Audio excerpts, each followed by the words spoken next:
Okay. Whenever you're ready, Nick, and whenever it's time. Okay. We have 1 minute. 1 minute. Left. Okay, everyone, we got 1 minute to go.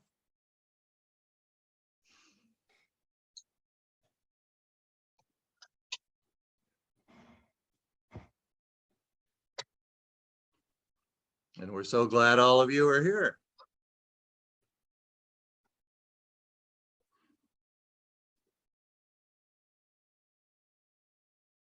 Do you want to say anything about people chatting while people tell? Would you prefer they write in the chat between tellers? That's sometimes useful for listeners. Okay. It's up to you. It's how you all do it. Yeah, no, I mean, what you just said, it's fine. We'll go. I would recommend doing that because on some people's computers, the chat pops up a window in front of the teller. All right. That's the reason why.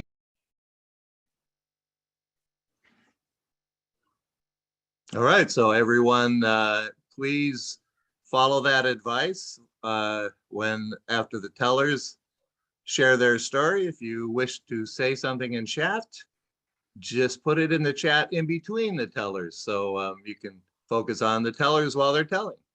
And we'll have, a brief minute or so after the tellers for you to be able to do that.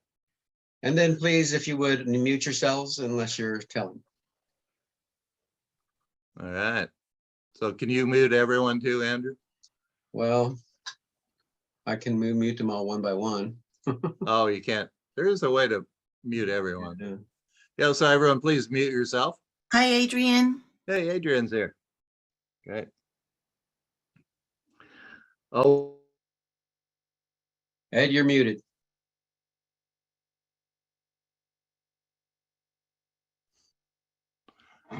Okay, welcome everyone to TELLABRATION. This is a joint TELLABRATION sponsored by the Storytelling Association of California. And we have the Sacramento Storytellers Guild connected with the Inland Valley Storytellers. And we will have 4 tellers from each group and an MC from each group to introduce their tellers. And we'll be alternating the telling event here. And our first presenter for information is Nick Smith. And Nick is a teller of historical tales for adult audiences. He tells traditional tales for all ages, and he puts on shows, runs festivals, performed at unusual venues ranging from Victorian houses to courthouses, even in the mausoleum, along with the more traditional venues of festivals, concerts, libraries, museums, and schools. So he was, for many years, the leader of the San Gabriel Valley Storytellers in LA County, and he became an active member of the Inland Valley Storytellers in 2004. And with his many years of experience organizing events, he helped this group grow and prosper. He's been a teller at many concerts since TELLABRATION 2004, and Nick is the MC for the Inland Valley Storytellers. So please take it away, Nick. He's going to be reading our proclamation. Yes, because this is a very important part of TELLABRATION. In the name of storytelling, Sunday, November 20th, 2022 is hereby proclaimed to be part of TELLABRATION weekend, the worldwide event of storytelling on this weekend in 40 states and 8 countries, from San Diego to San Antonio, Boise to Barcelona, West Virginia to West Indies, and especially from Sacramento to Claremont. Over 300 audiences are gathered for this spectacular storytelling event this weekend. Without further delay, in joy and anticipation, let the stories begin. Now, from the Inland Valley Group, John St. Clair made his first public storytelling performance in 2003 at the first Inland Valley Storytellers TELLABRATION concert, which was held at the Claremont Forum. John has performed at every IVS Telebration concert since then, as well as every IVS Spring concert since 2005. He has represented the Inland Valley Storytellers at the annual Southern California Story Swap Festival since 2005. He's served as the leader, treasurer, and webmaster for the Inland Valley Storytellers since 2007 because, frankly, he's the organized guy in the group. He's a retired school teacher and a teller of largely folk tales and interesting other stuff. Ladies and gentlemen, John Sinclair. Today, I'm going to tell you a folk tale from Serbia. Long ago, there was a queen in child labor about to deliver a new baby. She was in the royal bedchambers with a midwife. Out in the hallway, the king was pacing back and forth, and finally the door opened and the midwife stuck her head out and said, "Your Majesty, it's a baby boy." But the king didn't wait to hear what else she had to say. He rushed into the room.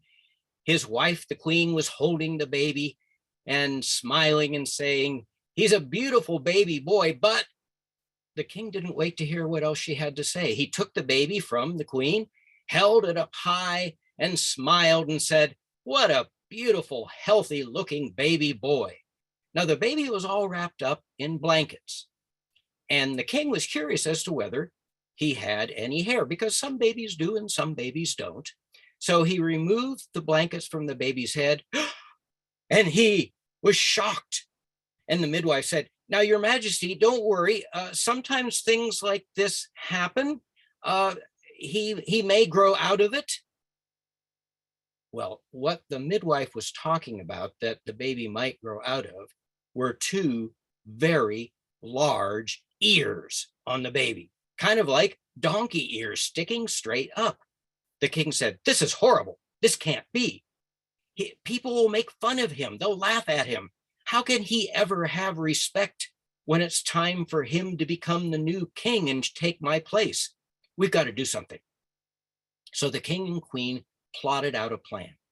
They gave the midwife a bag of gold, and they had her escorted to a faraway kingdom where she could live comfortably for the rest of her life and keep the secret. Now, to make sure no one else found out about the baby having these donkey ears, the king and queen decided that no one would care for this baby except the queen. So the queen did the breastfeeding, did the washing, the bathing, the dressing, all these things that are usually not done by a queen, but delegated to someone else to do. But they wanted to keep the secret, and this was the only way they could think of to actually ensure that nobody knew about the ears. And it all worked very well. And as the baby grew into a young boy, she didn't have to care for him as much, but she did have to cut his hair because they didn't want the royal barber to see. So they had a special crown fitted that would hide the boy's ears. So when the prince was seen in the public, no one could tell that he had these huge ears. And unfortunately, the midwife was wrong. He didn't outgrow them. As he grew, so did his ears. And so they had to keep fitting him with larger and larger crowns to hide the ears. And it all worked quite well. And he grew up to be a fine young man. He was handsome, he was strong, he was intelligent, and certainly fit to be the next king. Well, when the king and queen died, he took over as king, and all went very well except for one thing. His hair kept growing, and his mother was no longer around to cut his hair.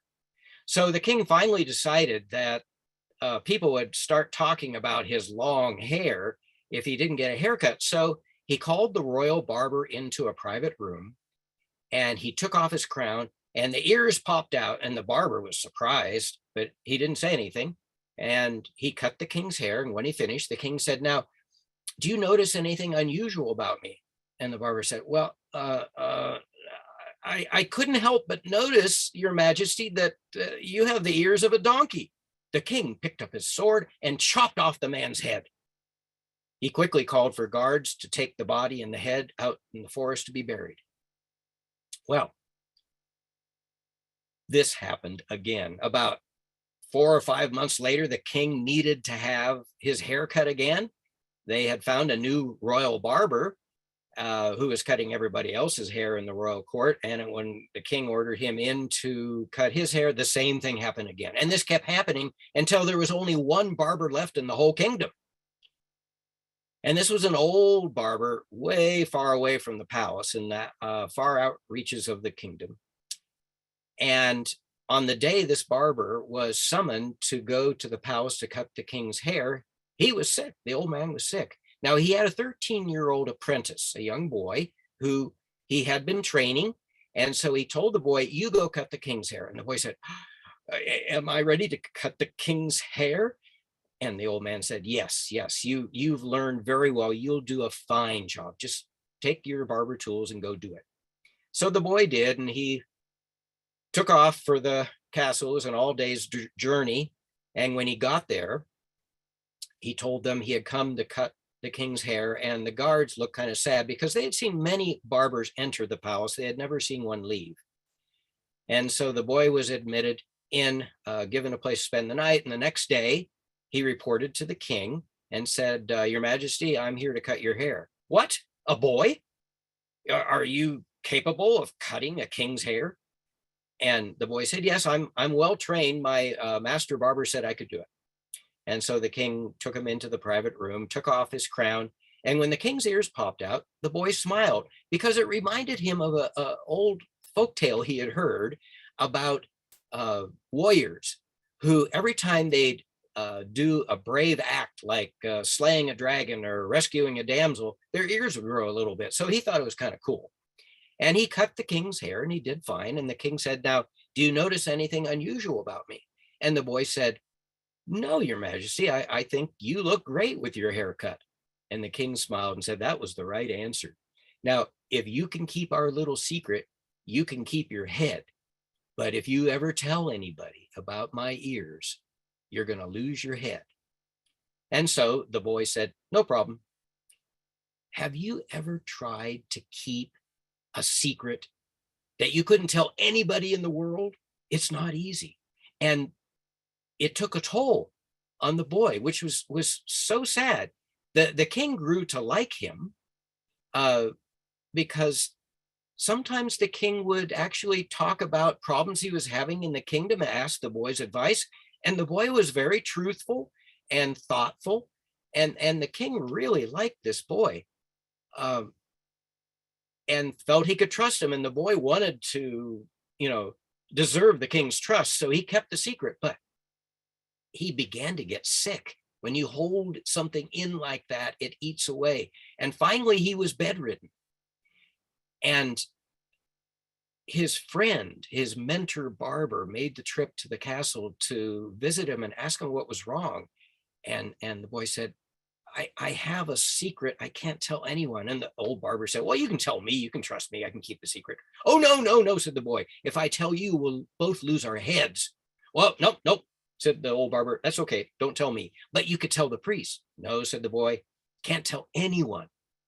And then the old barber thought, when I was a boy, my mother told me if I had a secret that I couldn't tell anyone and it was bothering me, I should dig a hole in the ground and tell the secret to the earth and then cover it up.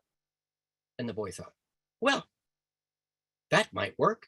I'm willing to try anything. In fact, just the idea that he might have a way of dealing with this made him feel better, made him feel good enough that the next day he got out of bed, got a shovel, early in the morning, went out into the forest, dug a hole, and got down on his hands and knees and said into the hole, the king has the ears of a donkey.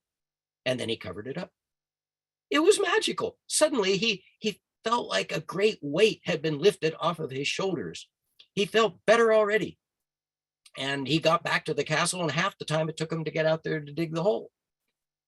Well, the magic that he felt continued after he left, but it happened in the ground because that night a willow tree grew out of that hole where he had told the secret. And it grew all night long until it was a full-grown willow tree. And the next morning, some children went out into the forest and they were hunting for willow branches to cut. And whittle into a penny whistle. And they saw this willow tree and they cut some of the branches that were the right size and made them into little penny whistles, took them back into the city where the palace was and sold them.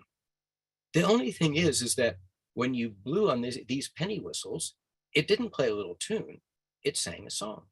The king has the ears of a donkey. The king has the ears of a donkey. The king has the ears. The king has the ears. The king has the ears of the donkey.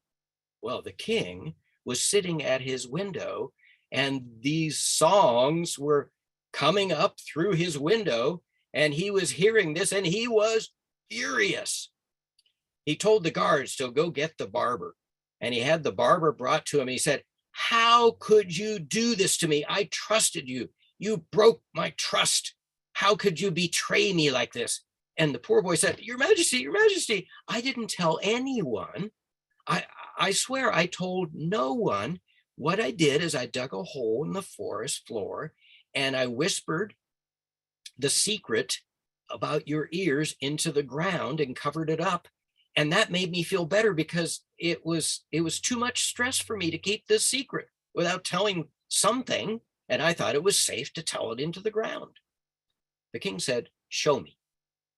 And so the boy took the king into the forest where he had dug the hole. And when they got there, the boy said, "Whoa, what is this? There wasn't a tree there yesterday. It was barren ground. That's why I chose that spot to dig the hole. There was nothing anywhere around." And the king said, let me see. He took out a knife. He cut off a little branch of the willow tree. He whittled it into a little penny whistle and he blew on it. And he heard, "The king has the ears of a donkey. The king has the ears of a donkey. The king has the ears. The king has the ears. The king has the ears of a donkey." And the king thought. And he thought not just with his brain, he thought with his heart. He really believed the boy did not betray him. And he could see that the stress that he had put on the boy to keep this secret was not really fair to this boy. And he thought maybe it was time for him to stop living the lie. And so he took off the crown and he let his ears come out and he and the boy walked back to the castle side by side. Going through the city, people were staring at this king with these donkey ears, and some of them were smiling, some of them were giggling, some of them were saying things under their breath that they didn't want the king to hear, but it didn't really affect his ability to rule that kingdom. He still had their respect. In fact, he had taught them a very important lesson, that what's important is the character of the person, not their outward appearance. And the king continued to rule justly as he had before, although he did pay some restitutions to the widows of the barbers whose lives he had ended. But other than that, he had always been a good and just king. And he didn't have any children. And so as he grew older and knew his life would be coming to an end, he made sure everyone knew that he wanted this boy to become the next king, because he had made this boy not only the royal barber, but he had made him his chief advisor because he really respected the boy's truthfulness and thoughtfulness. And he felt that he would make a good king. And so when the king died, indeed, the barber became the new king. And he ruled justly and wisely. And because the king had taught everybody the important lesson about judging people by their character, not by their outward appearance, everybody lived happily ever after. The king's ears. Thank you. Ah, hey, thank you so much for that. I've heard a story like that, an African tale. So that is a folk tale that's been told in different formats. Yeah, that one I got it attributed it to Serbia. Oh, wow. It was in one of Dan Ketting's books where he collects tales from Eastern Europe. Oh boy, I love hearing Dan Ketting. I haven't heard him for a while, but yeah, thanks for doing that. Appreciate that.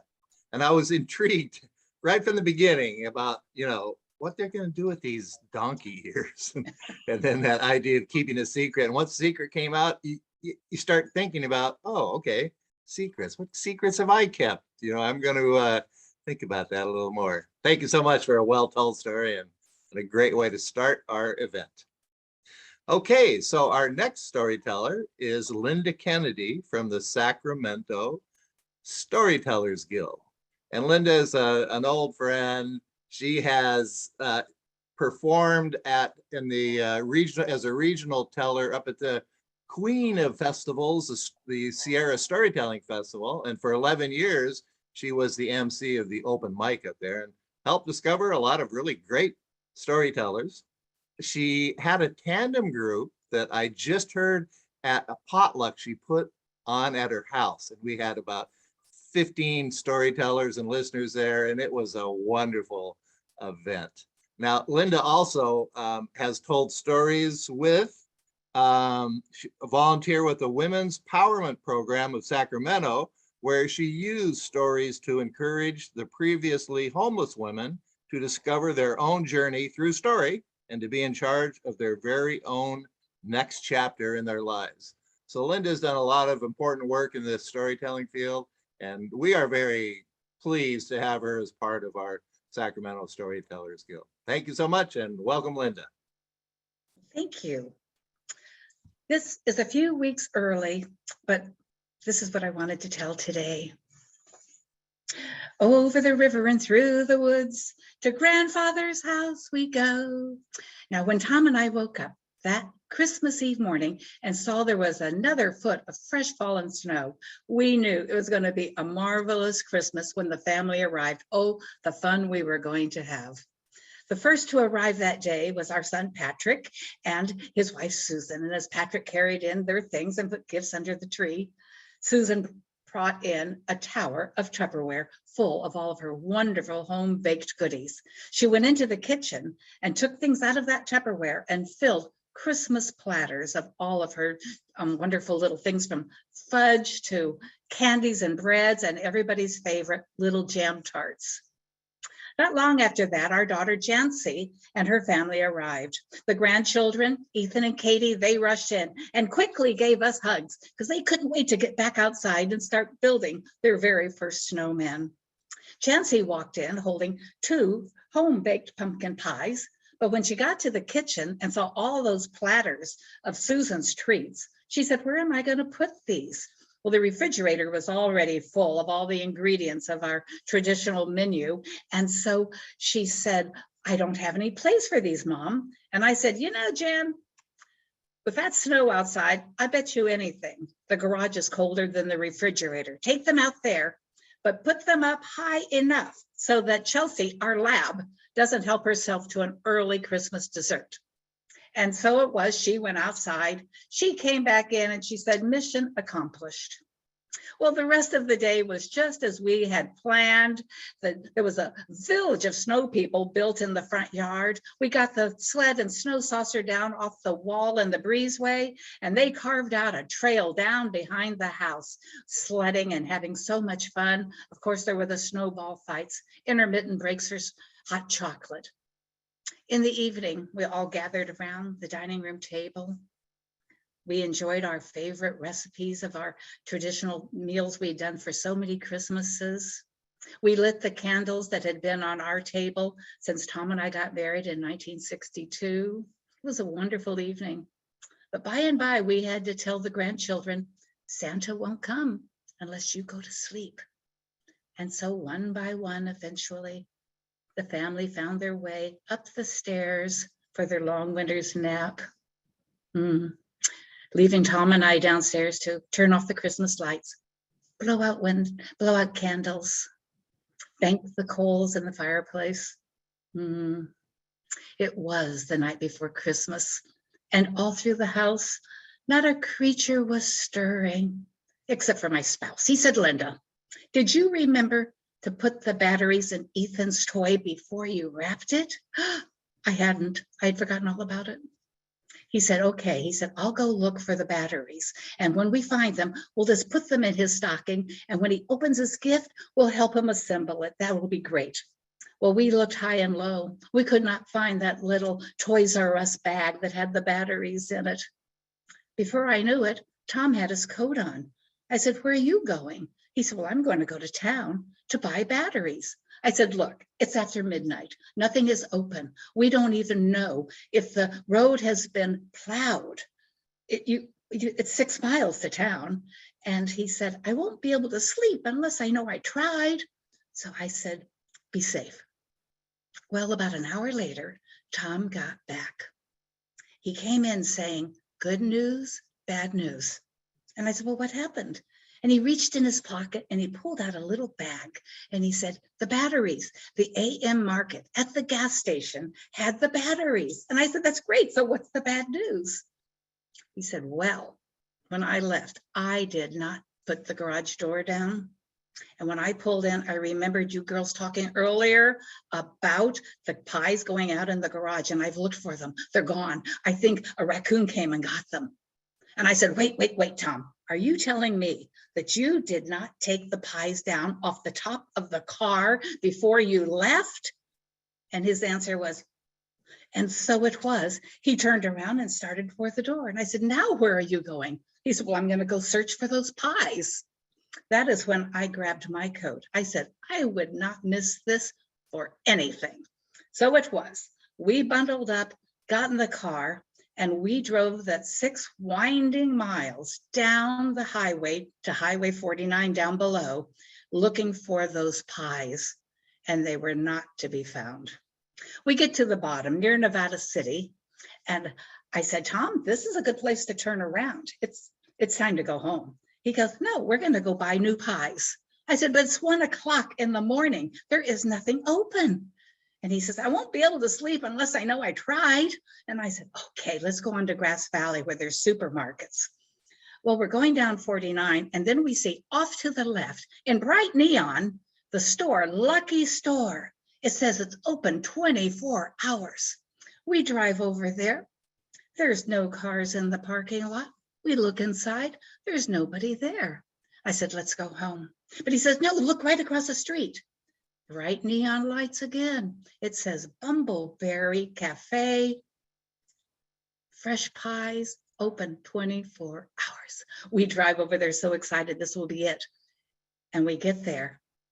The lights are on the door is a big sign, closed for the holidays.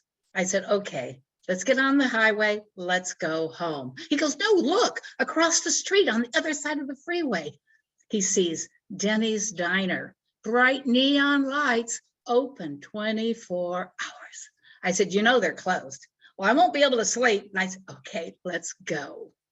Well, we get over there, and lo and behold, I tell you, there are cars in the parking lot. Denny's Diner, a haven on Christmas Eve, early Christmas morning, a place for people to go where there is no other place to be.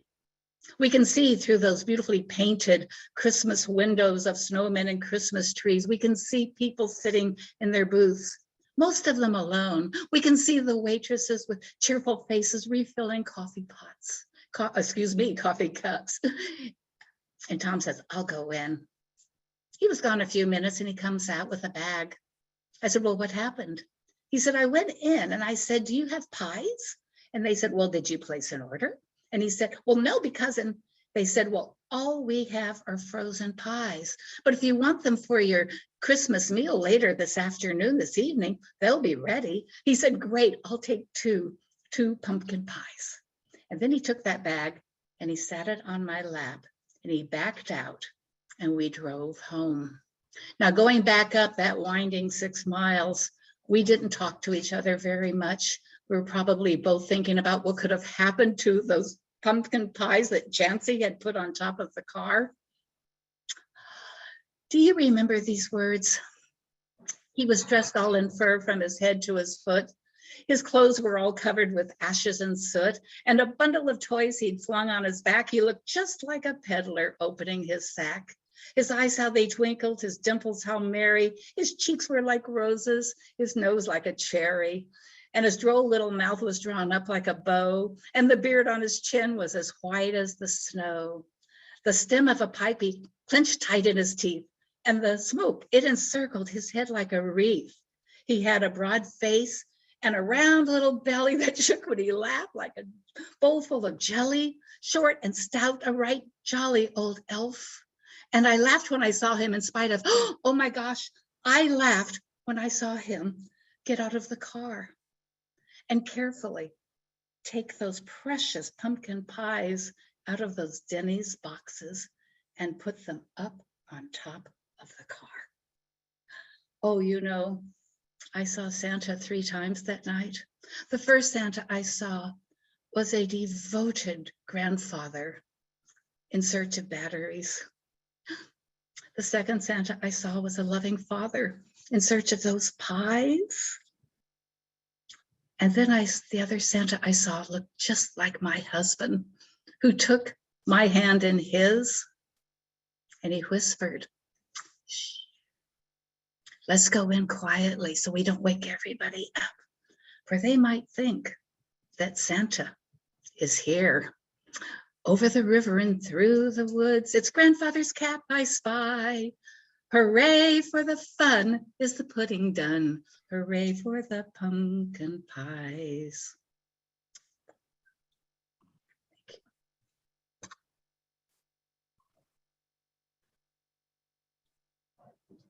Linda, that was great. Thank you.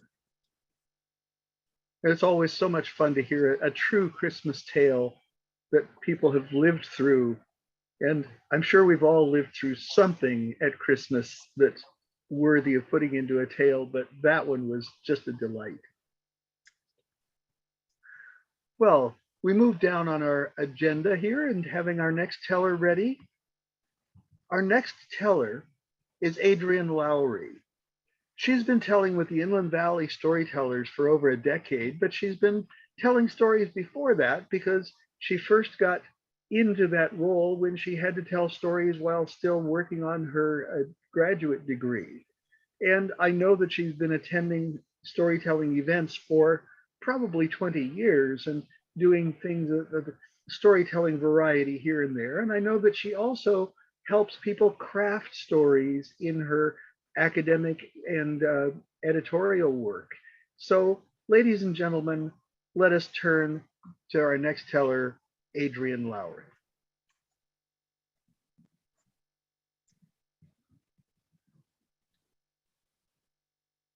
You're on mute, Adrienne. Okay. When the picture gets big, the mute button disappears out of the corner and you have to find it elsewhere. Well, my friend Elaine was known in her community as quite the generous knitter. You see, she had been knitting her whole life, and most of everything she'd ever made, she'd given away. And she began to teach other people how to knit too. I mean, she got women together at church. Well, there were a couple of men who joined too, to make scarves for breast cancer patients at the local cancer center. And they also made little caps for preemie babies to keep their little heads warm. And she even taught classes in knitting and began the shawl ministry at her church, where they make shawls for those who are grieving the loss of a loved one. But pretty much everything she made, she gave away. And people would ask her, Elaine, when are you going to knit something for yourself? Just, oh, I will when I find the right yarn. And so she continued and, made gloves for the secretaries at the church when the air conditioning was a little too strong during the summer. And she also made scarves and knitted ties for the pastors and some of her friends. And so she, again, they would ask her, when are you going to make something for yourself? And she said, I will, as soon as I find the right yarn. And they said, oh, sure, you're never going to make anything. She says, no, I'm looking for a yarn that's just the right shade of blue. I'm looking for something that will just, I'll know it when I see it. Well, it happened that summer, she was contacted by her friend Janine and told her, you know, I want you to come visit me. Well, Janine lived all the way out on the West Coast, and Elaine lived all the way on the East Coast. But they figured, hey, you know, she and her family figured this would be a great time for a summer trip cross country, and we'll camp along the way and just have a wonderful time. And so they packed the car and got the kids all in there, you know, left the dog with a friend, decided that was not the right one to add to the car trip. And off they started. And she just couldn't help but think, you know, I really would like to make something for myself. She had given it a little more thought. And as they traveled across the country, and she saw the, you know, flowers on the side of the road, and she thought, I would like to find some yarn that is as blue, as deep as the mountain lake in front of Grandpa's cabin where I spent my summers, or as rich as the blueberries that she and her sister picked every spring, which Mom made into jams and jellies and pies, and as sparkling as the tooth fairy costume her mom helped her make when she first learned to sew. And so they'd continued to sort of travel across, and, you know, just had a great time stopping and camping. And she would look out the window and saw these beautiful cornflowers. Yes, I want something, a blue that's as pretty as those cornflowers, like the ones my sister and I picked along the side of the garden, and as bright as the tie-dyed t-shirts that I made with my Girl Scout troop in summer camp for Color Day, and as precious as the beaded necklace that my pen pal sent me one summer. Well, as they continued, they stopped at little towns along the way, and what do you know? She found a yarn shop right next to a yogurt shop. Well, for her, going and petting the yarn was just about as delicious as the kids draw towards the frozen yogurt. So they each went towards their treats. She said she'd catch up with them. And as she went into the yarn shop, she loved just sort of feeling all the pretty colors and the different fibers and everything. And those of you who are knitters, you understand. Sometimes you just have to pet the yarn. And she got to the back of the shop and saw the clearance baskets. And there she saw it. Sitting on top was this little blue fuzzy ball. Had a little silken sheen to it, a little bit of a alpaca halo to it. So pretty. And she thought, I couldn't be lucky enough to find all that I need for the shawl. And she dug through and found another one, and then found another one, and dug through another basket and found another. And pretty soon she had 6 balls of this precious silken yarn with the soft Angora, soft alpaca sheen to it. Well, she never ended up getting over to the yogurt shop next door, and her husband knew she wouldn't, so he came out with her yogurt cone, and knowing she'd already found her treat, but they saved her one. And so she sat in the car as they drove across the country, scenery going by as a blur out the window, seen through a haze of alpaca yarn made with silk and merino wool. And she couldn't help but think, oh, it's just soft as the onesie she dressed her firstborn boy in when she brought him home from the hospital.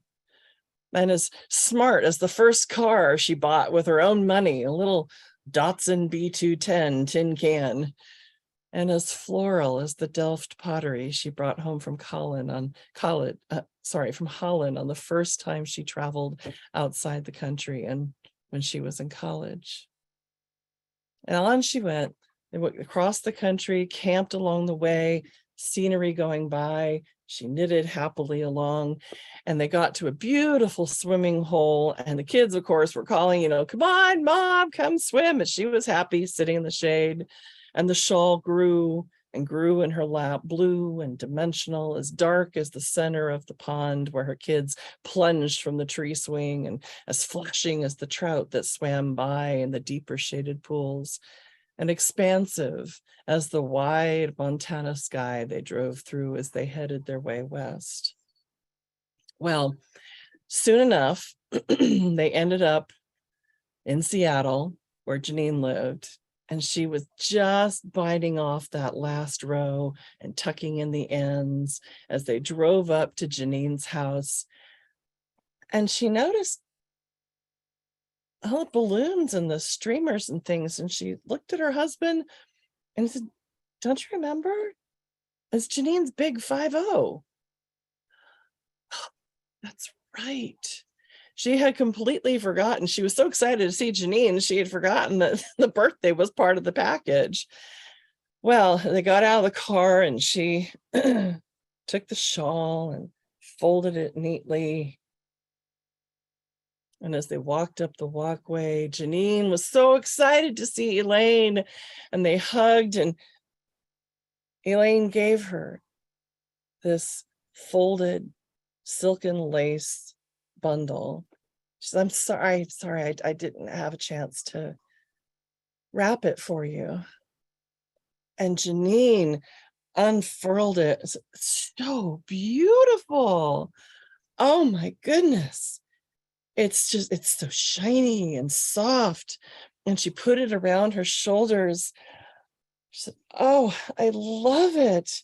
It's as rich as those taffeta gowns that we wore for prom, and and it's as bright as that blue bikini that we each had that summer when we lifeguarded at the lake, and it's just as deep and beautiful as your eyes on the day you first called me your friend. Thank you so much." Well, Elaine watched Janine as she circled through the party the rest of the evening, and her husband came up behind her and put his arms around her and gave her a little hug, and she sort of blinked back tears that sort of had formed on her eyelashes, and he says, "Oh, you worked so hard on that." She said, "That's okay. It's okay." Because you see, Elaine knew what every knitter knows, that it's not really love until you give it away. And that's my story, Blue Like Love. Wow. Woo, what a touching story. You bring up so many emotions when I listen to your stories. I've had the pleasure of listening to Adriana at our genre storytelling events with the Storytelling Association of California. And I really am impressed by the way you describe things and just Thank you. bring everything to life. Thank you so much. Really Thank appreciate you. it. Appreciate that. Thanks. Okay, so our next storyteller is from the Sacramento Storytellers Guild. He's a good friend of mine. His name's Dave Tarvin, and he has been a counselor. She was a counselor for many years in his career and worked with children all over California and Hawaii. And he's had the opportunity to be the artistic director of a thing called the Story Train, which is a performing arts organization providing storytelling performances, creative storytelling groups, and storytelling workshops for seniors in Placer County, Nevada County, and Yuba County. And one other thing I know about Dave, because I've just joined him out on a little trip, is that he is a fantastic artist, and he's doing what's called plein air art, where you set up an easel and you paint the environment. I got to go out and sit with him for a while out in the beautiful countryside, and he's quite the artist, and you're in for a real treat. He might tell a tall tale or two, you just quite never know, but it's going to be good, whatever it is. So please welcome Dave Tarvin. Well, hello, everybody. My pleasure to be here today. And I do indeed have a story. See, I'm really excited today. I mean, I'm really excited. I just finished earlier today packing my car for my annual trip up into the high Sierras up by Lake Tahoe. I go each and every winter, and I look forward to it every year. And it all started about 10 years ago. 10 years ago, my wife and I, we went up to Tahoe for, one of those weekends. She wanted to get away, had to get away, and I was trying to be the good husband. And so we went up to Lake Tahoe, and so we were up there for a couple of days, but I wanted to get out. I wanted to go do something, And so I told her, let's go snowshoeing. And so I went down and I rented some snowshoes, and we went out to this trailhead, like a cross-country skiing trailhead, and we started down the trail. And she was pretty happy as we started out. But we were about a mile out, and all of a sudden, you could hear all this racket behind us. And I turned around and looked, and here was this group of young people coming up on us very, very quickly. I mean, these were experienced skiers. You could just tell by the way that they moved. And so when I saw them coming, I just stepped off the trail. I grabbed my wife, I pulled her to me, and these people just came flying by. And they were all yakking. There was music playing, and I'm not sure who they were. Maybe they were just regular skiers. Maybe they were some of those X Game people, or maybe they were Olympians, because I know that the Olympic ski team often works out up there. But whoever they were gone pretty quick. My wife, she was turned off by the whole experience, and she wanted to go back, and I didn't. So I said, here's the car keys, come pick me up in a couple of hours. And so she headed back, and I kept heading forward. Well, I had gone probably about 3 miles, and I was on the trail, and it was pretty steep right there. It was really hugged up against the mountain, and it was really, really steep. And all of a sudden, I heard all that noise again. And before you know it, this crowd of people comes flying around the corner, and I'm right there. And so I tried to jump out of the way because of this whole group of people. And somehow my feet got kind of tangled up in those big old snowshoes. Well, I fell right off the side of the mountain. And I started sliding down, and I was like eating snow. So I bent my body like this, and I became a human sled. And I was just shooting down the side of the mountain. Well, I don't know what you know about sleds or tobogganing. I don't know very much, but I know this, that they tend to go faster and faster as you are going downhill. And pretty soon, I don't have no idea where I was. And I would be coming down, and I would hit some little hill, and I would sail, and then I would go down farther and hit another hill. And the next thing you know, I went sailing up off of this hill and landed in a big pile in the snow. And I had no idea where I was. God only knows how far I was off of the trail. And I was pretty confused, lost in the woods. The woods right there were pretty heavy. So I dusted myself up, and I started walking towards what I'd hoped was the freeway. Well, pretty soon it started to get dark, and I started to get worried. I don't think I was anywhere near the freeway. And pretty soon it was dark, and now I was worried, and I kept trudging through the snow. And suddenly I saw a little light far off in the distance. And so I made for that little light, and it took me about an hour to get there. When I got there, I came upon this little cabin deep in the woods, and it had like a lantern in the window. There was a light, strong light coming through the window. So I walked up to the door and I banged on the door, and a little old man came to the door. I told him my story, you know, I fell down the mountain, those darn kids, and I'm lost. I don't know where I am. I'm freezing cold. By the way, I'm starving. Well, he invited me in and he sat me down at this table, and I started talking, and I kept telling him about my little story in more detail. And he fixed me this little meal. He fixed this great coffee, and he made me this trout and these little like red potatoes. They were wonderful. I mean, the trout was unbelievably exceptional, like nothing I'd never had before. And so after I finished the meal, I said, "Hey, that was really good." I said, "You know, that trout was really good." And he said, "Yeah, that's my mine fish." I didn't really think anything of it.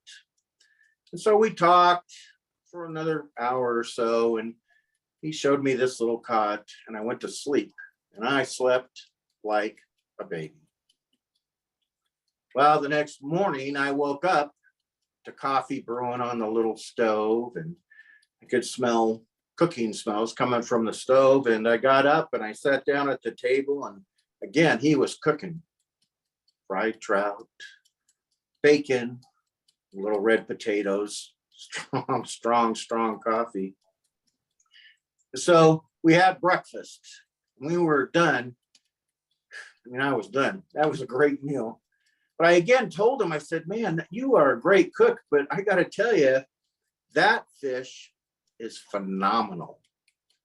He kind of smiled at me. He goes, "Yeah, you know," he says, "that's my mine fish." He says, "That's how I make, you know, some extra income." He says, "That's how I make some pretty good money." He says, "I just do it around this time of the year." And I said, "I'm not sure I know what mine fish is." I said, "This looks like a trout to me." And he says, "It is a trout, but it's mined fish." He said, "I mine them." He says, "I'm an old gold miner, and in the winter, I mine them out of a frozen lake." He says, "It's right here on the property." Well, I didn't believe him. I wasn't going to say, "Hey, I don't believe you," but I'm pretty sure he could tell. He said, "Come on, I'll show you." He said, "I'll take you to the mine." So we got up, we left the cabin, and we walked probably about 300 yards, and we came down this little tiny hill, and there was a small lake, and it was covered with the snow from the night before. And he walked out onto the lake, and he walked out maybe like 100 feet, and he bent down and he brushed all the snow away.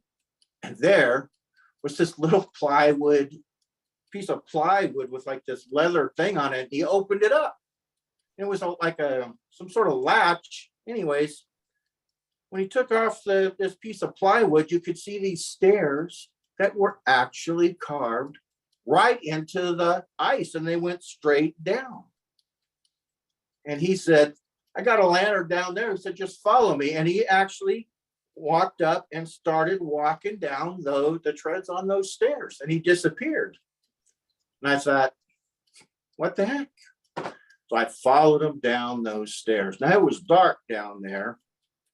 When I got to the bottom, I could hear him kind of fooling around somewhere. So I just kept walking towards the sound. Then I heard him strike a match, and then suddenly the room lit up, and it was magnificent. That lantern was just so bright, and the light shot out, and it shone right into the ice, that green bluish ice. Now, we were in a chamber that was about 20 by 25. And he walked over to this wall, and he took the lantern with him, and I followed him, and he stood in front of this wall, and that light shone deeply into the lake, and it just shimmered way down into there, and the colors were just phenomenal. And all through the water, through this green blue ice, were these trout frozen all through the ice. I just stood there in amazement. he reached down, he pulled out a chisel and a hammer from this bag, and he started chipping away. And then he pulled out this little block of ice, and sure enough, it had a trout in it. And he said, you know, I'm an old man, I can't mine gold anymore, but I can sure as heck mine these trout. And he said, you know, I sell them for a pretty fine price to those restaurants in Lake Tahoe. And he handed it to me. He said, you know, I did feed you, you could give me a hand. And so he and I set to work, and we started mining those fish together. Well, we got quite a bundle together between the two of us, and we hauled them out to his cabin, and he put them in a freezer, and then he gave me some, and we got in his car and we started driving back towards the highway. And as we were driving, he said, you know, I am pretty old. He said, I'm looking for a partner for my fish mine. He said, I only need like $5,000. I just happen to have my checkbook. I whipped it out. I gave him that $5,000, and I said, I'll be back next weekend. He dropped me off at the freeway, and I watched him as he drove that truck deep back into the mountains. And that was the last time that I saw him. But every winter, after the first snow, I go up to see if I can find my lost fish mine.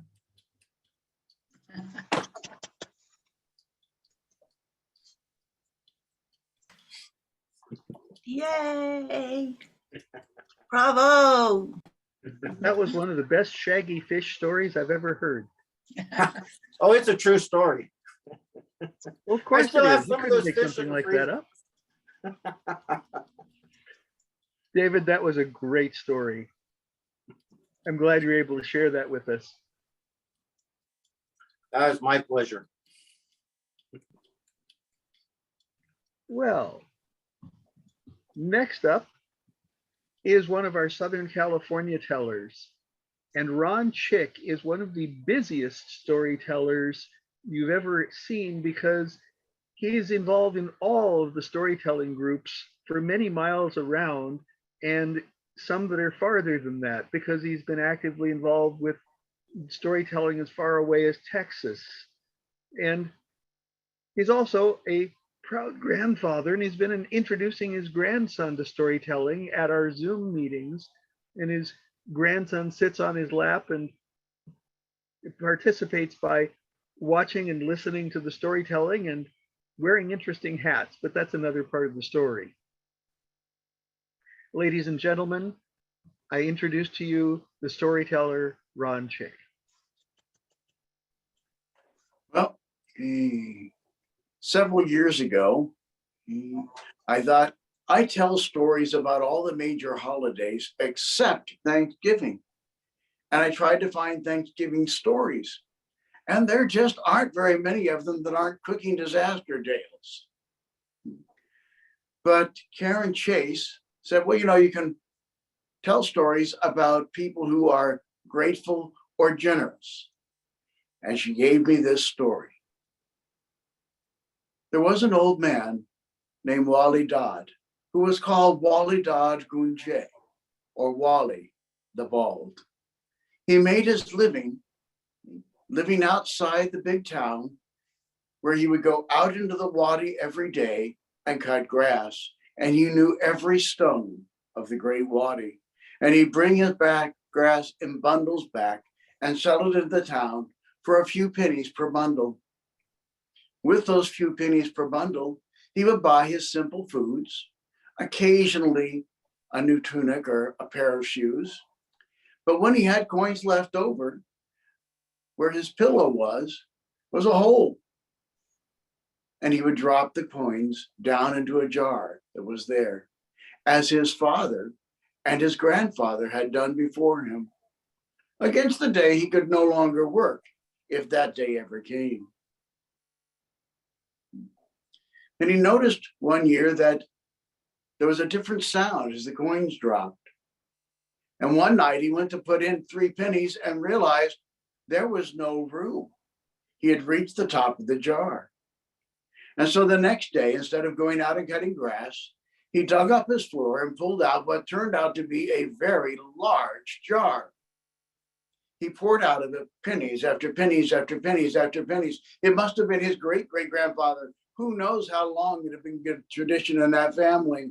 He poured out this enormous number of coins and thought, what can I do with this wealth? I am an old man, not long for this world. I could use a new blanket and maybe a new set of clothes, but other than that, I need nothing except the life that I have. So he took wrapped it all up in a big sack, took it into town, and bought the few things he thought he could use. And then he went to a jeweler who was a friend and often bought grass from him. He said, I cannot carry these coins around. Do you have anything that might make a good trade, a good purchase for these? And they counted out the coins, and the jeweler said, many years ago, I got a beautiful breast bracelet. It is far too fine for anyone that has been near here. Why don't you trade me your coins for it? And he looked at this beautiful thing and thought, oh, it is quite lovely. And he went home with his purchases and his bracelet. But as he sat down to a simple meal that night, he thought, this is far too fine a thing for an old man like me. I wonder what I should do with it. And what would happen if people got word that I had a very valuable bracelet here? Would I have to carry it with me when I went to the wadi? Would someone try to rob me?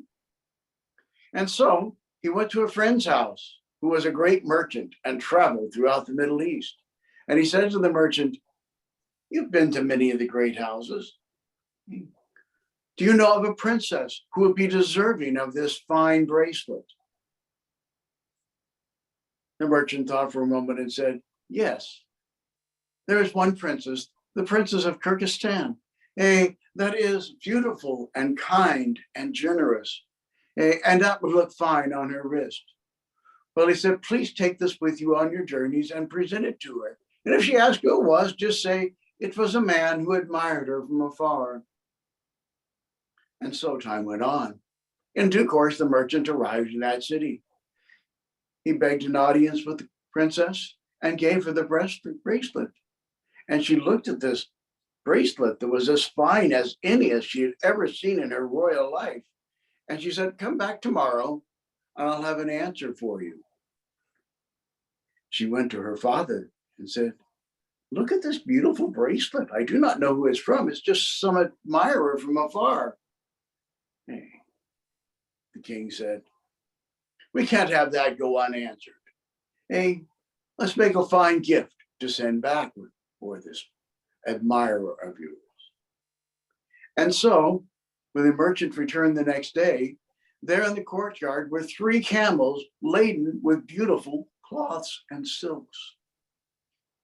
And the princess said, take these back to my admirer and thank him. Well, it was no trouble to take them along on his journeys. The camels were well trained, and the merchant went on about his business. And then as he approached their native area, he began to turn off toward Wali's home. And Wali saw the dust rising from a few horses and burros and other things, and thought, oh, if I cut a bunch of grass right now, I can sell it as they come by, and I won't have to haul anything into the village tonight. And so he rushed into the wadi and cut as fast as he could and came back out to his house to find the caravan had stopped there. And his old friend, the merchant, saying, Wali, your gift was well received. They have sent back these 3 camels with their burdens as a gift to you. What am I, an old man, to do with such magnificent cloths? And camels? They would be too much work for me. Do you know of a prince who might make use of these fine things? Of course. The handsome young prince of Niqabad is as fine a man and as fair a man as has ever been born. And he will have good use for these cloths for the fine horses that he raises. Well, keep 1 camel for yourself and take the rest of it to the prince. And so he did. It took him some time to get to that part of the world, but he presented the camels and the cloths to the prince. And the prince thought, who are these from? Just someone who has admired you from afar, said the merchant. The prince thought, this is very strange, but I can't leave this unanswered. And so he went to his stables and he got 20 of his finest horses. And he ordered them all outfitted in fine trappings. And he loaded 2 of them with chests of silver and said, take these back to my admirer with thanks. Well, by now the merchant was quite confused and not at all sure where all of these problems and things were going to go. But he headed toward home, and went out to Wally's house. Wally was watching them come. He thought it might be his merchant friend. He gathered some grass, thinking that they'll be his horses and they might want some food. But when they approached and he saw all these magnificent horses, he thought, what am I to do with these things? I could not possibly care for them. And as for silver, I had too many pennies for the life as I have. I don't know what to do with all of this. And so he said, could you take these things back to Kirsten, and present them to the queen? The merchant said, I suppose I could. Well, be sure to keep one of the chests of silver for yourself and maybe a horse or 2. And so, well compensated and having to hire a couple of guards to go along with this silver, the merchant agreed, but thought this is getting out of hand. He went as soon as he could back to that part of the world. He came to the princess's palace. He offered her the gifts. The princess went to his father and said, what shall we do? This is great wealth and beautiful animals. I think this must be an extremely wealthy prince who has fallen in love with you from afar, my dear. We cannot answer. We cannot just send back an answer. We must go and meet this person and bring with us things to thank him. And so the merchant was detained for some days as a great caravan was prepared for the king and his daughter and their royal entourage. And their gifts were elephants and camels and horses and jewels and magnificent wealth. And they pressed the merchant to tell them about the prince or the person who had given the gifts. Now, the merchant was usually a fairly honest man, but he couldn't say he's a humble old man who just cuts grass for a living. And so he described him in such glowing terms that Wally would never have recognized himself.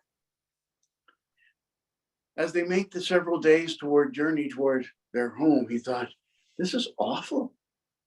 The king and the princess may be angry. I may lose my life.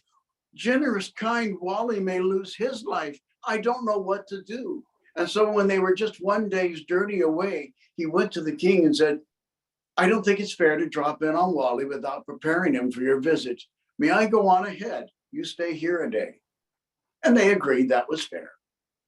And he made the straight way to Wally's house and told them about the problem that they had. Wally wrung his hand and said, what am I to do? What am I to do? I have put you in danger. I have put myself in danger. All I wanted to do was to be kind and generous. I do not know, my friend, but they will be here tomorrow, no matter what you decide to do. And he went back to his own house, thinking that tomorrow might be his last day. Wally sat in his humble house and thought, what can I do? They cannot come to this tiny place and see me as I am. They cannot harm my friend. I think the only thing I can do is to kill myself this night, and they'll find an empty home and go on about their business. And so he climbed up along the wadi walls and the cliffs above to a place where the stones were very sharp below. And he knelt down, he looked over the edge and he saw the stones wrong before, and he backed up a couple of feet as if he were going to run and jump, but he just couldn't do it. And so he fell to the ground and began to cry. After a few moments, he realized it was no longer pitch black. It was way too late for it to be sunrise, middle of the night. He got up, and there behind him were two beings made of light, Peri from paradise, angels of the Lord. They said, "Why are you crying, old man?" And Wally told him his problems. And they said, "You have been nothing but kind and generous your whole life. Come with us. We have solutions for you." And they walked back toward Wally's humble hut. But there was a magnificent palace with servants. They led him inside and said, "Put on some of these fine clothing and await the morning." Wally looked around and thought, "I am an old man, but I suppose I shall have to meet them in the way they're accustomed to. I don't want my friend to get in trouble, and perhaps I can find a way out of this in the morning." Morning came. The caravan came with their beautiful banners all strung out, and all of their fine gifts with them. And Wally greeted them in his fine clothes and brought them inside. And the king said, "You have clearly fallen in love, Wally, with my daughter from afar. Hey, she is young and beautiful. Are you looking for her as a bride?" "Me, an old man with one foot on the ground, marry a beautiful princess such as this, and all this magnificent wealth? I have little need of more wealth. But I know of someone who might make a suitable husband for her." And he told them about the generous, kind prince who lived in Nicobarata. And so he was sent for. And the king of Nicobarata, the prince, arrived with magnificent gifts and a whole source of people. And as always happens in stories like this, the two young people fell in love and established their own kingdom nearby. As for Wally Dodd, the simple merchant, the simple grass cutter, his house shrunk back to something normal, but he lived there in peace and honor for the rest of his days. The tale of Wally Dodd and Jay. All right. Thank you for always bringing stories that I've never heard before. I appreciate that, and the variety of stories that you tell. And I'm glad you found something that can fit your Thanksgiving idea and I concept. still have never found a second story that fits. Yeah, amazing. Okay, well, please welcome our next storyteller from the Sacramento Storytellers Guild. She is a new teller for us and for the Sacramento group. And I had the good fortune of sharing a story where she was sharing a story for a group called Celebration Arts, which is a performing arts and educational company that's been in Sacramento for many, many years and works mostly in underserved communities, providing opportunities for performers. And they have amazing plays. And Laura happened to be there on they started a few years ago a storytelling event once a year. And I heard her tell this story and I went, oh my gosh, this is so amazing. And she came to our local chapter and told a story in person. Now, she's a performer in person, so I'm sure this Zoom is going to be interesting for her. But she describes herself as a garrote, and am I saying it correctly? Garrote? You're muted. She said griot by bloodline and lineage. And she's most recently expanded in her response to the call to tell her stories. She's beyond song and spoken word. And I think you're going to get to hear her voice today. I'm not positive, but she is just an amazing singer. And so please welcome Laura, a new teller to the world of storytelling. Thank you.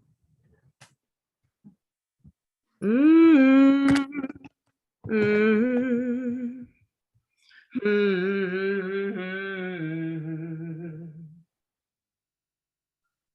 mm,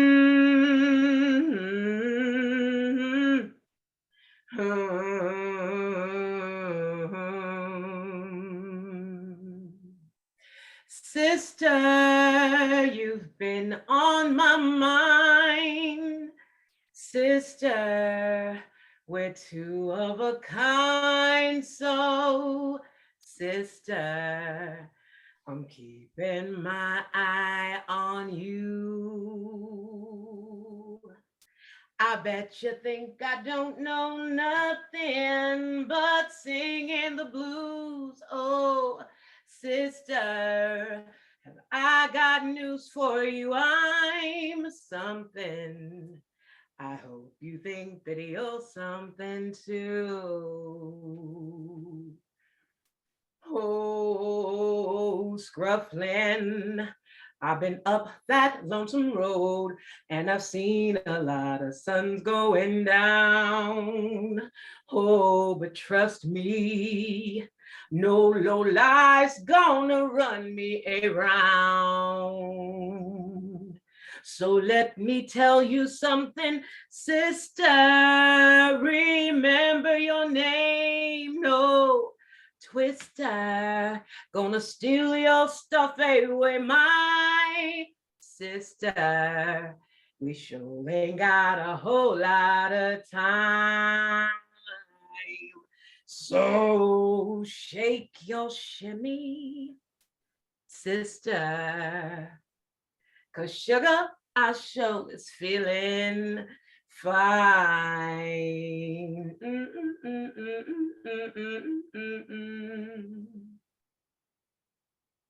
If you are at all aware of the Yoruba people from West Africa, you might have heard tell of Oya.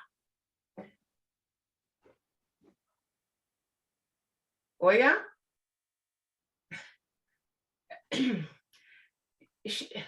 Oya? Oh, whew. Okay. Oya, she is, has been, and is yet becoming. Like Earth's winds, she is nothing to play with. Summoning change, transitionings laid out before us through forests and plains. Okay, and she topples things, but that brings life again. Okay, some have been found lost amidst rooftops and tree trunks tossed, but new lives often cost old lives, wroth with rot. I once was, but she, oh yeah, she lifted thens and laid them down. She opened up new grounds, fresh scented, risen from old deaths, witnessed and unseen. She is uprooting. She is the change we dare to dream fearfully. A force, fierce. Her color of wine, her number of 9, her course rears, shakings and strikings, and the laying lows of that these newnesses come. So celebrate if you dare honor Oya. Oya? Oya. Oya. Excuse me. Oya? I give thanks for the things you reveal. As a result, I reseal fear far from me, for you are revered. And I think of you every single time I sip anew. I'm humbled to my already aching knees. And finally, mine eyes see beyond what so many of us deem mere tragedy. Oya, hekwa, oya. My yesterdays, they sing high praise, for without your machete, sword, oh, today, sweet, sweet today might never have shown her face. Oh yeah, you are. Always have been and are yet becoming. And I give thanks. Ashe. Amen. Amen.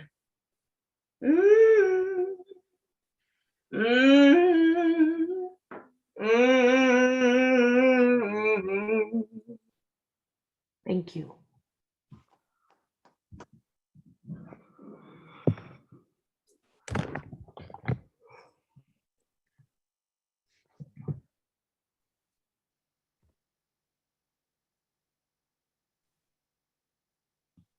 Thank you so much, Laura, for that really, really nice telling.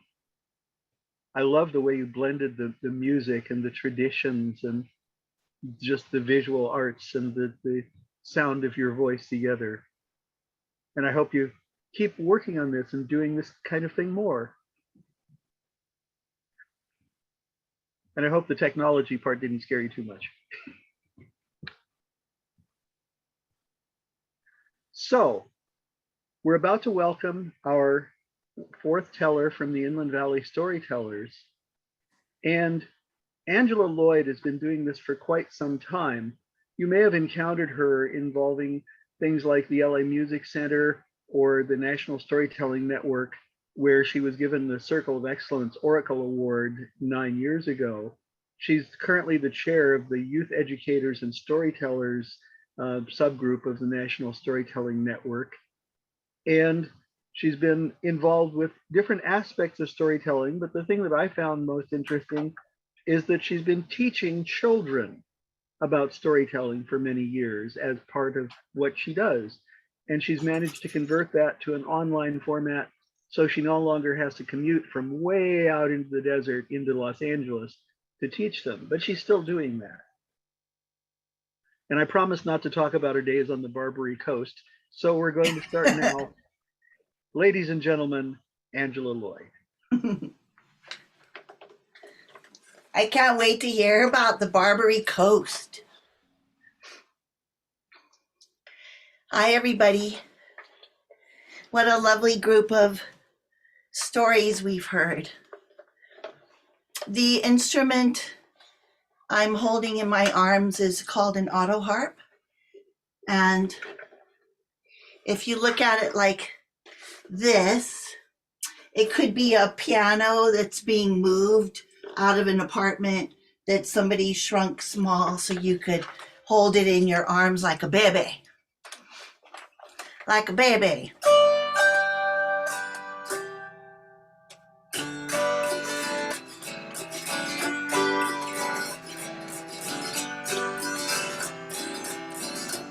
Just gonna play a little melody and move into a story.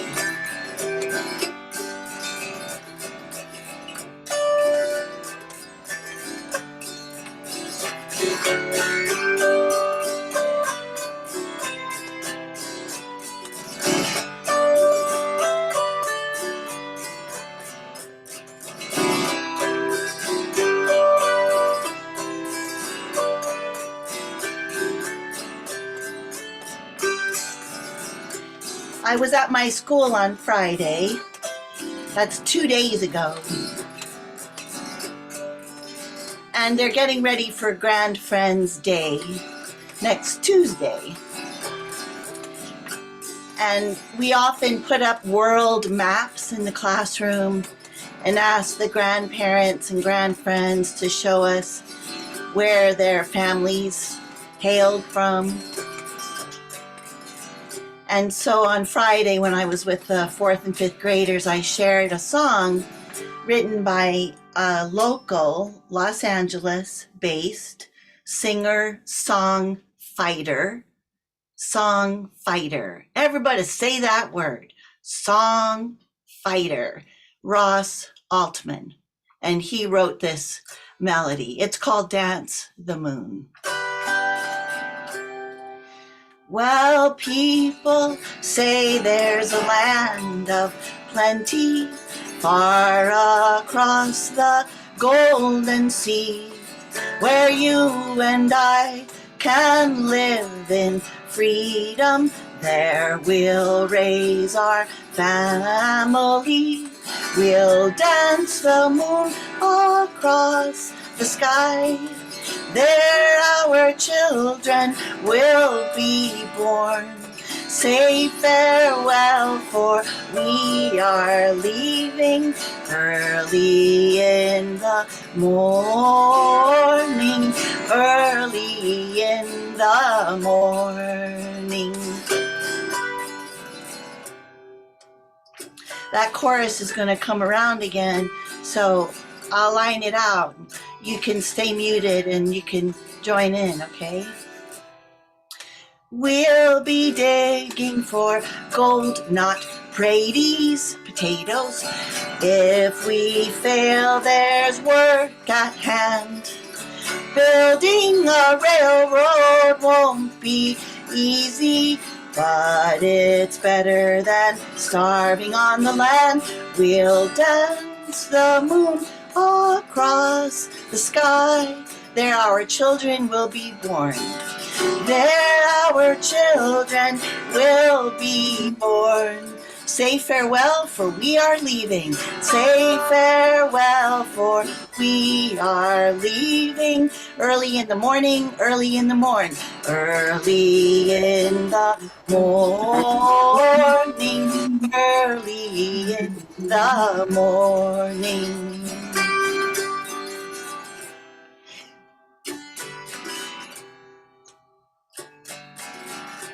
Well, where can a Jew from a Russian shtetl live, where they won't destroy his home? In all of this world, this land, I've not heard of one pogrom. We'll dance the moon across the sky. There our children will be born. There our children will be born. Say farewell, for we're leaving. Say farewell, for we are leaving. Early in the morning. Early in the morning. Early in the morning.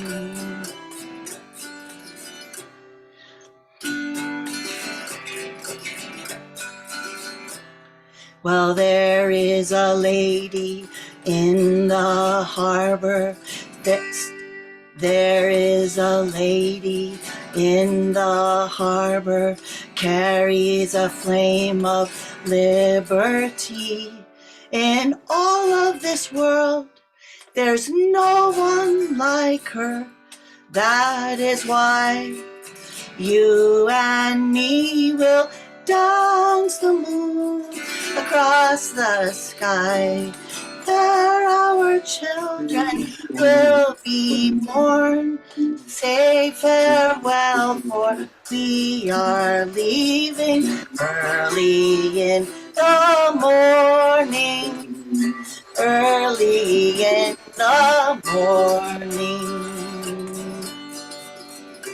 Well, all of these dreams and so many others came true only yesterday. Can you and I, their children's children, now turn others away when they say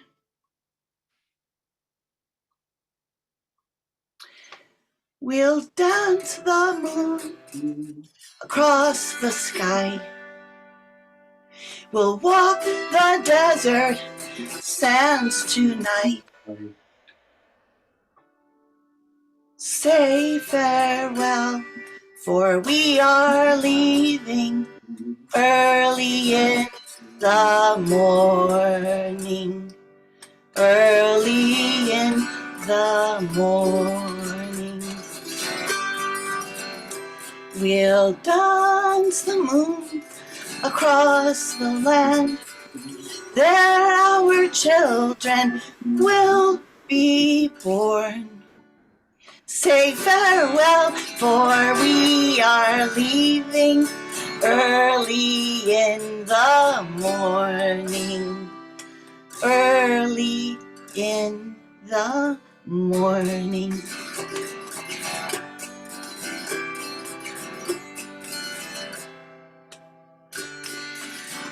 One time at my school, Walden School, we had a parent who, when she left Vietnam, had been calling one number for weeks.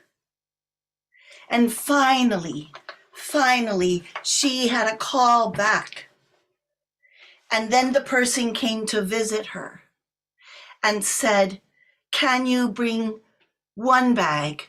Can you be ready in 2 hours? And she said, can I bring 12 people with me? And the man said, 12? She said, yes, my family and our neighbors. He said, 12? She said, 12. He went round the corner, came back. He said, 12, only 12. You have 2 hours. You can bring a bag this big. And that's what she packed, a small knapsack. And she told her neighbors. And they packed a small knapsack. And I asked if she'd come and tell the 4th and 5th graders at our school about that. And if she could show us, either in drawings or some representation, what she put in her bag. And she came. It was several weeks later. And one of the stories she told was that she had neighbors, a young girl who had her journal, her diary. She was about 15 and it was thick. It was big. It was like this thick. She liked to draw and she pushed that into the bag. And then an auntie of hers, an older woman, said to her, no, you have to put money in. Put this money in your bag. We need this money. And so she reluctantly took the journal out of her bag and pushed in all this money. And they went to an airplane hangar there near in Vietnam. I don't remember the town. And they sat inside a hangar for 2 days with all these people and their one bag, men, women, children.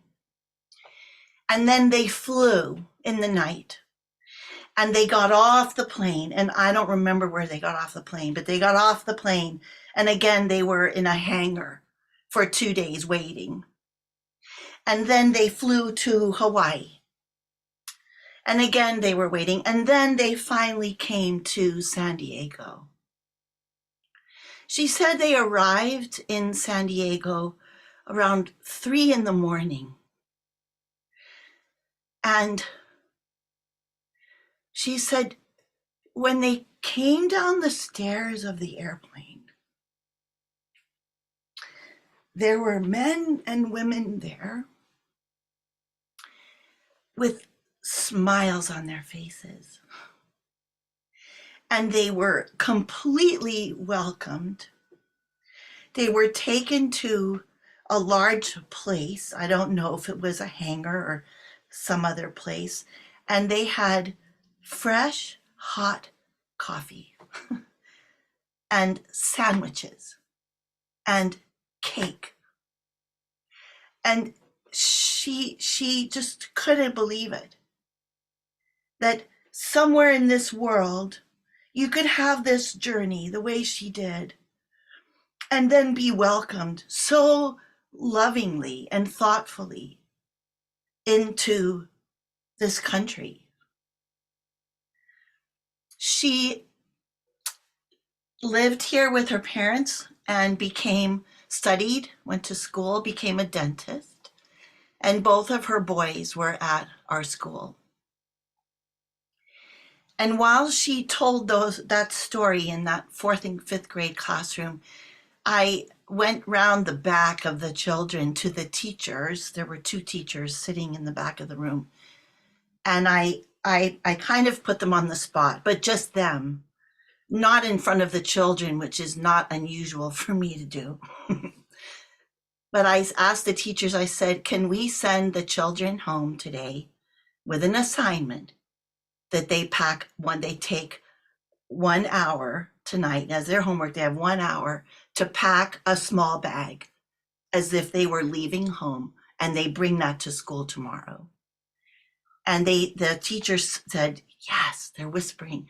And then they said, when we finally gave the instruction to the children, they had already figured out, don't bring your parents' prized wedding photograph in a glass frame with silver. You could draw a picture to show your parents' wedding picture. Anything that's really valuable, don't bring that to school. Just make a picture of it for your bag. And so the children did that homework. And the next day we paired them up. And this was a 4 or 5 class. So we paired the 4th graders with the 5th graders. And they sat together and they showed what they brought. And one of the stories that the mama who had shared her travel story, her immigration story to America, she shared with us that at one of the stops on their way to the United States, someone saw the money this young girl had been, talked into pushing into her bag to bring from Vietnam. And they said, that money is worthless. You could use it to draw on. It has no value. And she just burst into tears because she left behind her story, left behind her diary. So the children sat together, and later they made drawings for the mama. They used index cards, and they drew pictures, and they wrote little lists in wonky pencil paper, pencil handwriting, telling her what they packed, what they would pack if they left home. And it was really interesting to see, like some kids just filled their bags with food. Some kids brought their, 6 favorite t-shirts. Many brought their stuffies, their stuffed animals. Some brought blankets, some brought mementos, marbles, Legos, toys. But it was such a valuable exchange for these children because they learned so much about each other and about what they valued on that day. We knew it was probably going to change as they grow. And it was one of those wonderful moments that those of you who teach have when you see an exchange between 2 people. And as I used to always put on the bookmarks I would have at the door after the assembly for the music center, I would write on it, the shortest distance between 2 people is a story. Thank you. All right. Well, thank you so much, Angela, again. And a deeply felt, touching story. And it's exactly the kind of thing that should be happening often in our educational system. Real experience, real relationships with real people, and adults going in and sharing their experience. We need to have a lot more of that, Mhm. people coming into school systems. So thank you so much for sharing that. I appreciate it. Okay, well, our last storyteller for this evening comes to us from the frigid snows of the northern United States, the Dakotas. He moved here in 1999, 2019. And he found out about the Sacramento Storytellers Guild and storytelling events, and decided that he wanted to get involved with this. So he's joined our organization, and he's just been nominated to get on the board. So that's very exciting. So he's had a chance to share some stories with us through the the Storytelling Association of California, and at Linda's fantastic potluck that she put on for about 15 of us storyteller listener types. And so I am very excited to have our program ended by John Petrick. Thank you, Ed. My wife is recording me so And our the son can grandkids- see it. grandkids are And our listening. grandkids. So I'm gesturing over here to try to get all that straightened out. So Nice. sorry about that. Okay, this is a story I wrote about my father. Honor thy father. Well, that Old Testament commandment is probably pretty easy to follow if you've got one of those dads that teach you how to throw the baseball and take you fishing and help you build a camp in your backyard. But what if your father is the most evil, the most cruel, the most hated, the most feared man in the world? Well, that's me. My dad is Darth Vader. Well, we all know that Darth Vader wasn't always evil. Back before he went over to the dark side, he was a trusted and honored Jedi Knight. Some even said he was the chosen one. And before he married into the Jedi royalty and had Princess Leia and Luke, he had a little affair with a barmaid who happened to be my mother. Well, until recently, I didn't know anything about my father, the good side or the evil side.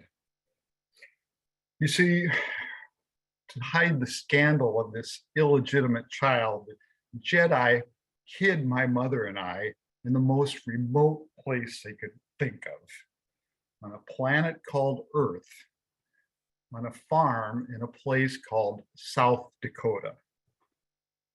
And my mother got a job as a housekeeper for this handsome young farmer named Albert. And I grew up on that farm. Well, I found out later that the Jedi continued to monitor me until I was 9 or 10 years old. But when I didn't show any talent for Jedi skills like lightsaber fighting or driving jets through canyons and under bridges or leading the forces of good against evil, well, I kind of got forgotten.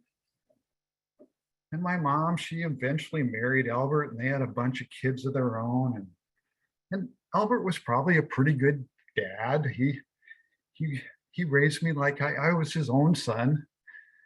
He was kind of a crusty old fart, so we often butted heads, but for the most part, he kept his best for his kids in the forefront.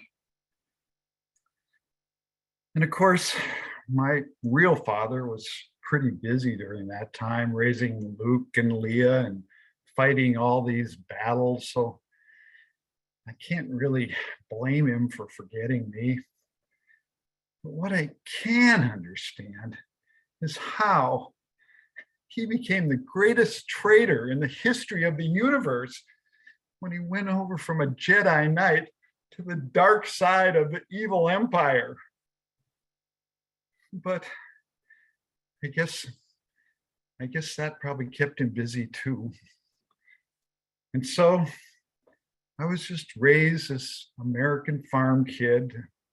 Didn't know anything about Vader or Skywalker or the existential battle between good and evil. Why, in our little town, good was our high school basketball team and evil was our dreaded rivals down the road, the Wakanda Warriors. Well, Albert did his best, but just like I had no talent for Jedi skills, I had no talent for farming either. Why, raising crops and fixing machinery, they were just a mystery to me. So, like a lot of people without any practical skills, I became a lawyer. And I gotta say, I was a pretty darn good lawyer. I grew my practice and reputation, gradually getting bigger and more complicated cases and bigger and better clients, and I was doing really well.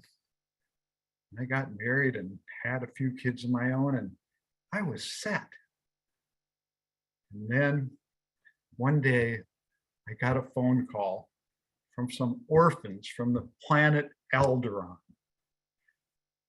While these kids had been on a field trip, their parents, their families, their homes, their entire planet had been destroyed by the evil empire.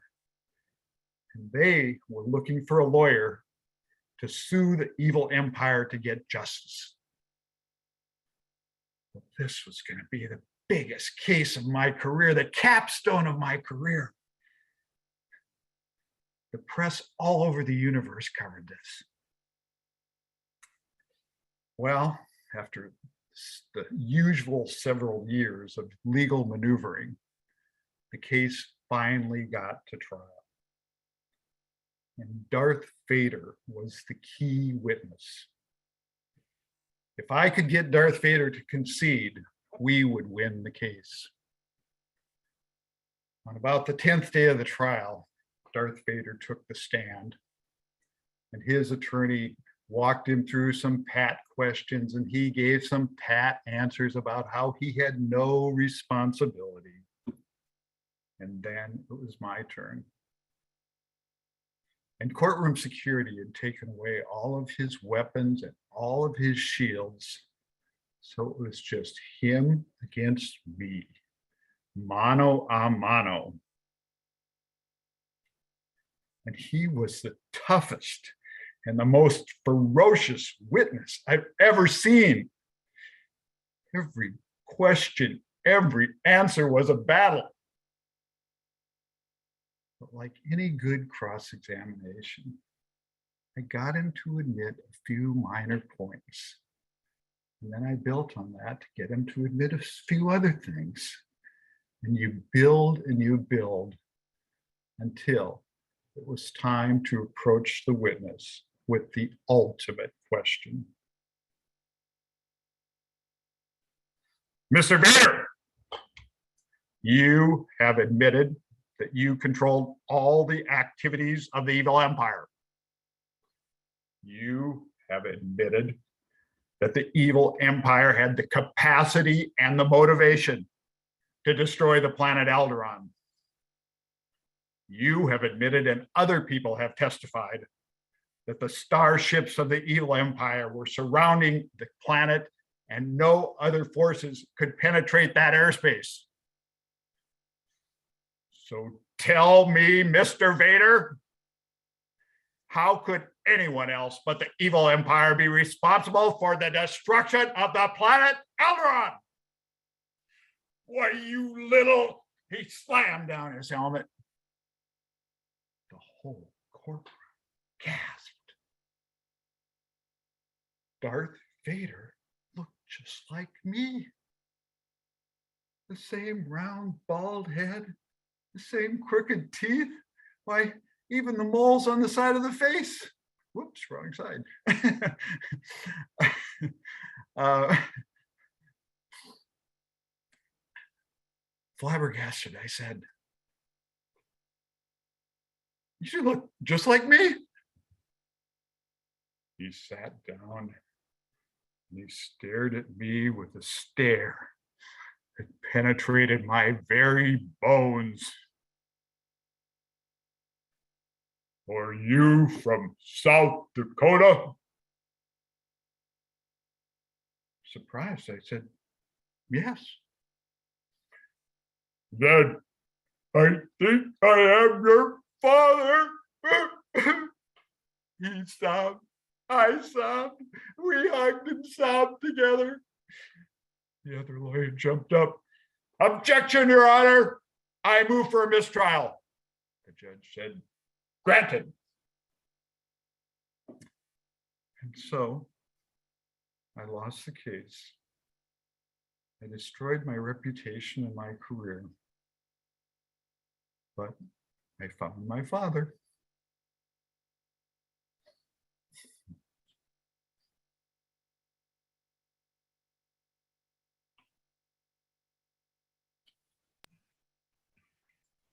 Thank you, John. I've never quite heard a story mixing personal and Star Wars in that fashion.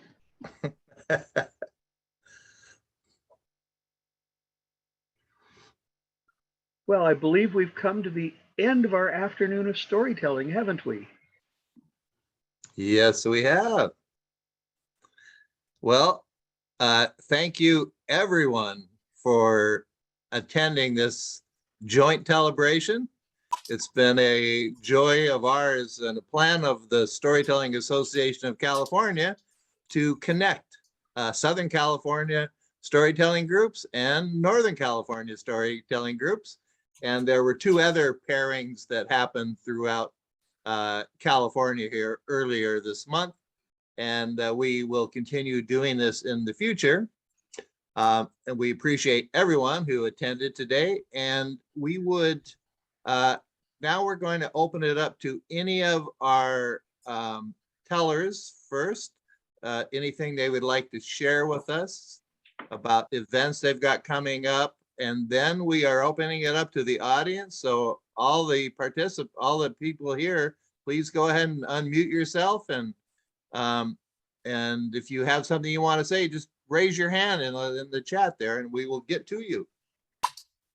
I would like to say this is our third time to do a joint celebration, and I think it's such a wonderful idea that SAC had to do these kind of events. It's been a real joy for us all three times, and I hope we continue doing this. That is, we are planning to do that, definitely.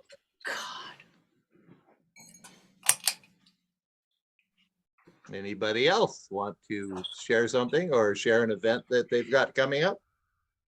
Ed, why don't you tell about your actual meetings up there with your group? Okay, so the Sacramento Storytellers Guild meets the third Saturday of every month. We actually met yesterday, and we have joined forces with the Sacramento Poetry Center, and we use the center to put on we've done in-person events for about 6 months now. Our tech person, who's the tech for this event, and Andrew Loffer, who's a great storyteller and an amazing technical person, worked out all the technology so we could do an in-person as well as a Zoom event. And Andrew is available, and he's also done a workshop for the Storytelling Association of California on creating hybrid events. So using technology, so as we move forward and people feel comfortable coming back in person, that we can do in-person events and also do them on Zoom. And it's basically fairly simple. Of course, you got to have some technical skill, and Andrew might be able to tell you a little bit about that, but he put on a great workshop that the Storytelling Association of California did just about 3 weeks ago or so, or a month maybe. And an event that we meet from 2 to 3:30 in the afternoon, and we invite, we usually have 5 storytellers and 2 poets, and everyone has up to 10 minutes. And so if any of you are interested in getting involved with us, we would encourage that. And the resource is the Storytelling Association of California. And all of you, this event will be recorded on the Storytelling Association of California website on YouTube. So you can go there and you can see this whole show. And it's posted for a month or so you can check it out. And regarding the Sacramento Storytellers Guild, we are going to put on the first ever Sacramento Valley Storytelling Festival in May of 2023, May 20th. This is it'll be a very modest event, just a single day event. We hope to make it a 2-day event the next year and maybe a 3-day event the year after that. We'll be probably looking for partners and so on after that. So we'd like to make it a premier event one year.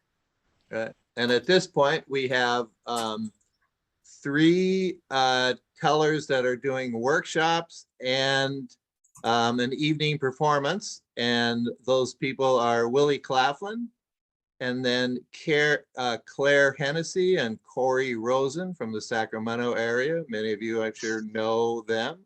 They're all 3 are just amazing storytellers. They'll be doing each a workshop, and they'll be doing a performance. We will have regional tellers, and it's kind of starts at 1 and then dinner break, and then we have the evening concert with the 3 tellers from 7 to 9 p.m.